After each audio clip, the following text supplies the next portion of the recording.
destaque. Oi, gente, mais um SESIcast na área. A história em podcast hoje vai ser com o tema Revolução Industrial, Transformações Sociais, Econômicas e a Indústria 4.0. Teremos a participação das alunas Aguiara Giovana, Beatriz Cavalcante, Ellen Beatriz, Lília Gabriele e Maria Clara. E o maravilhoso mestre Rosalves Rafael. A Revolução Industrial foi um conjunto de mudanças que aconteceram na Europa nos séculos XVIII e XIX. A principal particularidade dessa revolução foi a substituição do trabalho artesanal pelo assalariado e com o uso das máquinas. Ela garantiu o surgimento da indústria e consolidou o processo de formação do capitalismo. O nascimento da indústria causou grandes transformações na economia mundial, assim como no estilo de vida da humanidade, uma vez que acelerou a produção de mercadorias e a exploração dos recursos da natureza. Além disso, a Revolução Industrial ela foi responsável por grandes transformações no processo produtivo e nas relações de trabalho. Até o final do século XVIII, a maioria da população europeia vivia no campo e produzia o que consumia. De maneira artesanal, o produtor dominava todo o processo produtivo. Apesar da produção ser predominantemente artesanal, países como a França e a Inglaterra possuíam manufaturas. As manufaturas eram grandes oficinas onde diversos artesãos realizavam as tarefas manualmente, entretanto, subordinados ao proprietário da manufatura. Assim, a manufatura ela foi substituída pela maquinofatura. Com a maquinofatura, não era mais necessário a utilização de vários trabalhadores especializados para produzir uma mercadoria, pois uma pessoa manuseando conseguiria fazer todo o processo sozinha. O pioneirismo da Inglaterra no processo conhecido como Revolução Industrial deu-se a partir da junção de fatores, iniciados principalmente com as grandes transformações políticas sofridas ao longo do século XVII. Essas transformações permitiram o surgimento das condições ideais para o nascimento da indústria moderna. Nesse século, a Inglaterra passou por uma série de acontecimentos políticos que levaram à ascensão da burguesia como classe dominante. A sociedade inglesa era dividida da seguinte forma: a nobreza, latifundiária, exploradora de mão de obra servil, detentora de privilégios. Havia outra nobreza chamada gentry, que havia surgido após a reforma anglicana. Temos a burguesia, que também não era um grupo homogêneo. Era mercantil e monopolista, que além de grande riqueza acumulada, usufruía de enormes privilégios junto ao rei. Frequentava a corte, recebia concessões da coroa, e por isso apoiava incondicionalmente o absolutismo. Esse grupo, em troca das vantagens econômicas que recebia do rei, garantia os recursos necessários à plena manutenção do Estado absolutista, antecipando lucros e impostos. E o restante da população inglesa, que era o povo, formada por camponeses sujeitos às obrigações servis em relação à nobreza proprietária de terras e por camponeses expropriados pelos cercamentos, que abandonaram o campo e se dirigiram para as cidades, constituindo o proletariado urbano. Devido ao absolutismo em vigor na Inglaterra no início do século XVII, não existiam canais de expressão social e política que representassem ideologias ou classes sociais. Nesse século, a Inglaterra passou por uma série de acontecimentos políticos que levaram à ascensão da burguesia como classe dominante. A República Puritana, proclamada em 1649 e que se estendeu até 1658, teve um caráter essencialmente pequeno burguês. Liderada por Oliver Cromwell, aclamado Lorde Protetor da República, ela pretendia estabelecer na Inglaterra um regime afinado com os anseios da burguesia manufatureira, e até mesmo, em alguns momentos, com o proletariado urbano. Em 1651, Cromwell instituiu os atos de navegação, determinando que procurava fortalecer a construção naval no país e o comércio externo da Inglaterra, para que o país adquirisse a supremacia naval. Essa posição, porém, desagradou enormemente os holandeses, que detinham a hegemonia marítima até então. A guerra entre a Holanda e a Inglaterra foi inevitável e terminou com a importante vitória inglesa, que se tornou a primeira potência naval europeia e mundial. Apesar de contar com o apoio do parlamento nos primeiros tempos de seu governo, o caráter radical da República Puritana resultou na alienação de indivíduos mais moderados, que passaram a criticar certas medidas do novo governo. Devido às críticas do parlamento, que se tornavam cada vez mais frequentes e intensas, Cromwell dissolveu, em 1653, instituindo a ditadura pessoal, baseada no poder do exército por ele formado. O parlamento, mesmo não concordando com a neutralização de seus poderes políticos, aceitou a ditadura de Cromwell, porque em seu governo, a estabilidade política e a prosperidade econômica foram características marcantes. A República Puritana, porém, não sobreviveu à morte de seu fundador, em 1658. Oliver Cromwell foi substituído por seu filho Ricardo, que era menos eficiente e competente que o pai. Forças ligadas à monarquia fortaleceram-se e acabaram por restaurá-la em 1660. E diante dessa situação, começa o processo da Revolução Gloriosa. Em 1660, diante da estabilidade do governo de Ricardo Cromwell, o parlamento foi reconvocado e reinstituiu a monarquia na Inglaterra, coroando Carlos II. Esse monarca, educado na França durante o período republicano, era simpatizante do catolicismo e do absolutismo. Ele promoveu uma política de aproximação com França e Roma. A burguesia e a nobreza anglicana, temendo perder seus privilégios, uniram-se para enfraquecer a autoridade real. E em 1679, o parlamento aprovou o Ato de Exclusão, segundo o qual os católicos deveriam ser afastados dos postos do governo e dos cargos públicos. No mesmo ano, o parlamento aprovou a Lei de Habeas Corpus, que protegia os cidadãos de detenções arbitrárias e garantia liberdades pessoais. Novamente, em 1683, o parlamento foi fechado. A morte de Carlos II fez subir ao trono o inglês já idoso Jaime II, católico convicto e declarado. O novo monarca ameaçou restabelecer o catolicismo como religião oficial na Inglaterra. Diante da ameaça católica e absolutista, o parlamento inglês ofereceu em 1688 a coroa britânica ao marido da herdeira de Jaime II, Mary Stuart e Guilherme de Orange. Este era também o herdeiro do trono holandês e, para assumir o trono inglês, abdicou da sucessão holandesa. Além disso, teve que jurar o Bill of Rights, Declaração de Direitos, que estabelecia as bases da monarquia parlamentar na Inglaterra. O parlamento era responsável pela aprovação ou não de impostos. Garantia-se aos cidadãos a liberdade individual e o poder seria dividido pelos poderes executivo, legislativo e judiciário.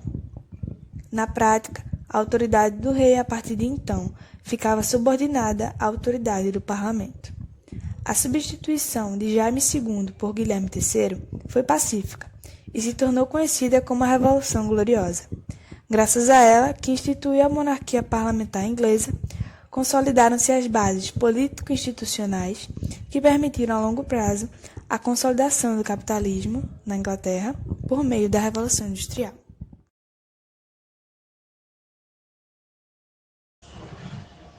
A primeira revolução industrial ocorreu entre os séculos XVIII e XIX. Sua principal característica foi o surgimento da mecanização, que operou importantes transformações em quase todos os setores da vida humana. Na primeira Revolução Industrial Inglesa, a principal manufatura era a tecelagem de lã. Porém, foi na produção dos tecidos de algodão que começou o processo de mecanização, isto é, da passagem da manufatura para o sistema fabril. A matéria-prima, ela vinha das colônias, Índia e Estados Unidos, e cerca de 90% dos tecidos de inglês de algodão eram vendidos no exterior, o que teve um papel determinante na indústria da Inglaterra. A mecanização, ela se estendeu do setor têxtil para metalúrgica, transportes, agricultura e para outros setores da economia. Diversos eventos revolucionaram as técnicas de produção e alteraram o sistema do poder econômico. A Inglaterra foi o primeiro país a se industrializar, utilizando a máquina na produção. Dentre elas, a máquina de fiar, que transforma em fios as fibras têxteis de algodão, seda e lã para o fabrico de tecidos. O tear mecânico, que foi inventado em 1785, em substituição ao tear manual. Aumentou de forma considerável a produção de tecidos, colocando a Inglaterra na liderança mundial da época, e a máquina a vapor, cujo uso na indústria de tecido, nas usinas de carvão mineral, na industrialização do ferro, nas embarcações, navios a vapor e nas estradas de ferro. Sendo assim, a Inglaterra passou da manufatura para a maquinofatura. Dessa forma, no século XVIII, o país tornou-se a maior nação capitalizada do mundo, sendo Londres a capital financeira internacional. A Segunda Revolução Industrial nasceu com o progresso científico e tecnológico ocorrido na Inglaterra, França, Estados Unidos e por volta da segunda metade do século XIX. Entre 1850 e 1950, a busca por descobertas e invenções foi longa, o que representou maior dependência dos países que não realizaram a revolução científica e tecnológica ou industrial. A descoberta e o aproveitamento de novas fontes de energia, como o petróleo no motor a combustão, a água nas usinas hidrelétricas e o urânio para a energia nuclear, revolucionaram ainda mais a produção industrial. A busca dos maiores lucros levou-se ao extremo a especialização do trabalho. A produção foi ampliada, passando-se a produzir artigos em série, o que barateava o custo por unidade. Viram as linhas de montagem, esteiras rolantes por onde circulavam as partes do produto a ser montado, de onde o modo a dinamizar o processo. Os operários montavam os carros com as peças que chegavam em suas mãos em outra esteira.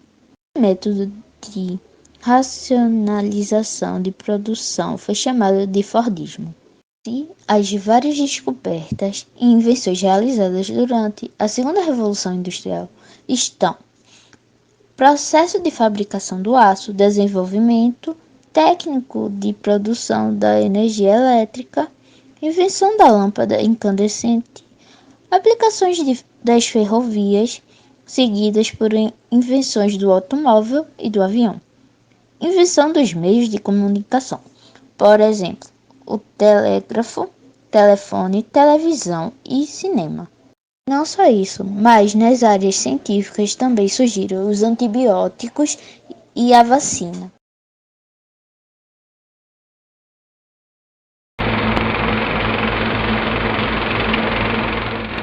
As transformações ocorridas na primeira e segunda revolução trouxeram muita riqueza para os burgueses. Porém, os trabalhadores viviam na miséria. Muitas mulheres e crianças faziam um trabalho pesado e ganhavam muito pouco. A jornada de trabalho variava de 14 a 16 horas diárias para as mulheres e de 10 a 12 horas por dia para as crianças. Enquanto os burgueses se reuniam em grandes festas para comemorar os lucros, os trabalhadores eles chegavam à conclusão que teriam que começar a lutar pelos seus direitos. A Revolução Industrial, ela mudou a vida da humanidade. A vida nas cidades se tornou mais importante do que a vida no campo. Isso nos trouxe muitas consequências. Nas cidades, os habitantes e trabalhadores moravam em condições precárias e conviviam diariamente com a falta de higiene. Isso sem contar o constante medo de desemprego e da miséria. Tantas adversidades acabaram motivando as primeiras revoltas do operariado. Sem ter uma organização muito bem ideologicamente orientada, as primeiras revoltas se voltaram contra as próprias máquinas. No início do século XIX, o movimento ludita, ou ludismo, incentivava a destruição das máquinas industriais. Essas eram encaradas como as principais responsáveis pelos acidentes e o grande número de desempregados, substituído por tecnologias que exigiam uma mão de obra ainda menor.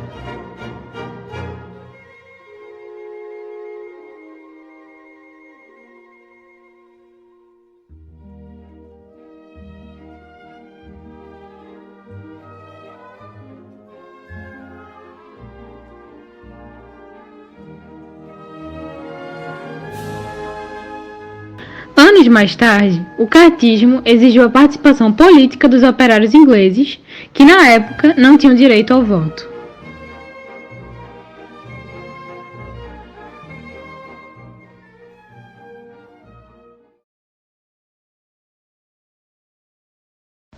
Os estudiosos e especialistas se dividem ao apontar quando teve início a terceira revolução industrial. Alguns acreditam que foi nos Estados Unidos, com a descoberta da utilização da energia nuclear do átomo. Já outros pesquisadores dizem que foi a partir de 1970, com o surgimento da robótica nas indústrias automobilísticas, e há ainda aqueles que apontam a utilização do computador pessoal a partir de 1990, com a terceira era da industrialização. Independentemente de quando tenha surgido de fato, a revolução informacional não se reduz a produtos de pouco valor agregado.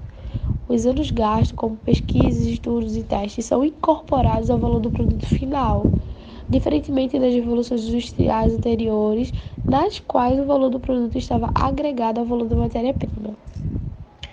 As telecomunicações ganharam destaque com o surgimento do rádio, da telefonia e da internet, reduzindo o tempo de transmissão das informações em todo o mundo e gerando cada vez mais conteúdo e informações.